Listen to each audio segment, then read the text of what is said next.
I take great pleasure in presenting to you the man of the hour and the moment for which we have all been waiting and the reason for our presence here today. One who needs no introduction, the Reverend Canon Lloyd Anthony, Master of Sacred Theology.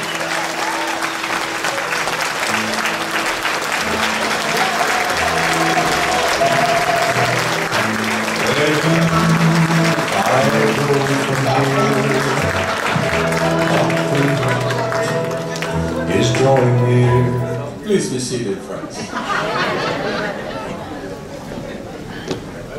I began this morning at church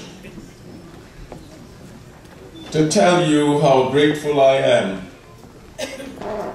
for the love that you have shown me this day. And I want to start with the wardens and the vestry and the people of my beloved St. Joseph's family. And just because I want the other friends who are here to give you a round of applause, could you please rise if you're able? All St. Joseph's family members who are gathered here, rise that the rest of us may applaud you for your love and fellowship over these 26 years. And friends, could you please help me thank my St. Joseph's family. Thank you so much. You may be seated. When I came to St. Joseph some 26 years ago, I felt then, as I'm feeling today, that it is one of the most beautiful places to do ministry. What great love, what great fellowship. Father Kino and Mrs. Vite and family, you have inherited a great fellowship, and I know you will do well here. Now, many people have asked, if it's such a good parish, why are you leaving? That's a fair question. Because when I consulted the master that I work for, he said to me, your work here in this part of my vineyard is over. I am now raising up a new person to come and lead my people. I have work for you elsewhere. So it is in obedience to God's call that I wrestled and I struggled with retirement at this time. And believe me, friends, it wasn't an easy decision. Like Khalil Gibran in that wonderful little book, The Prophet, it's not like a man changing a garment, but it is like ripping skin from the flesh, because you have been dear and precious to me, and you know that I love you all. No matter what happened, the ups and the downs, you could count on one thing, that I loved you dearly.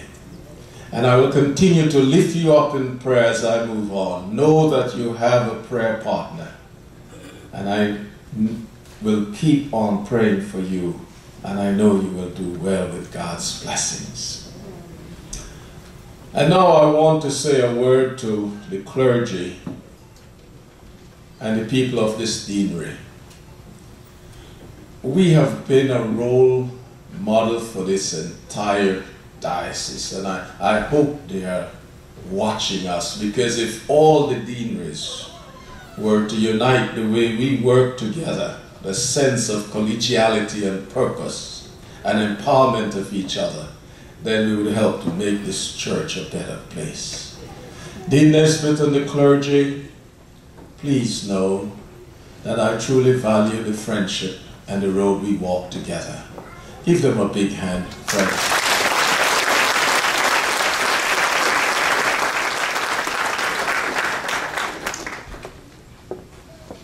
To the family members and friends, thank you, my dear brother Carlton, for singing that song that is so dear to my heart. It's about family. My family.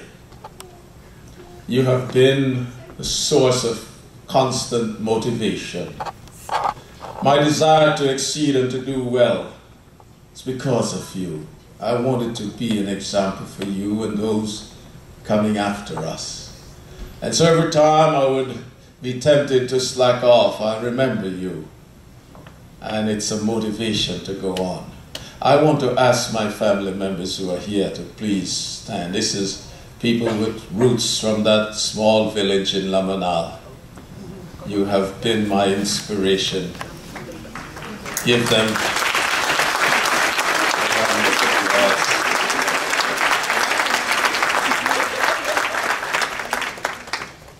And to Misha, and Kristen, and Mark, and the grandchildren,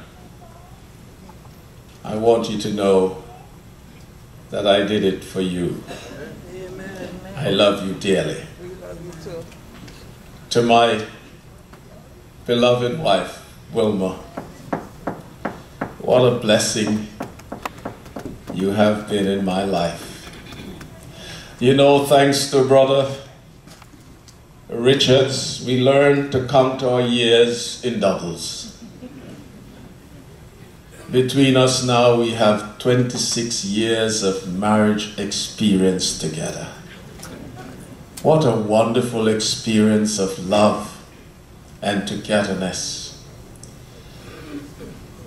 When the song was sung a moment ago by one of my favorite young persons here, Chloe, Wind Beneath My Wings. You know, I wrote a thank you and it was supposed to be published in the bulletin today, and it said just that. But my good friend, who I will not name, didn't get that part, and so she printed everything else I sent her except to say, to my beloved wife, you are the wind beneath my wings. I love you dearly.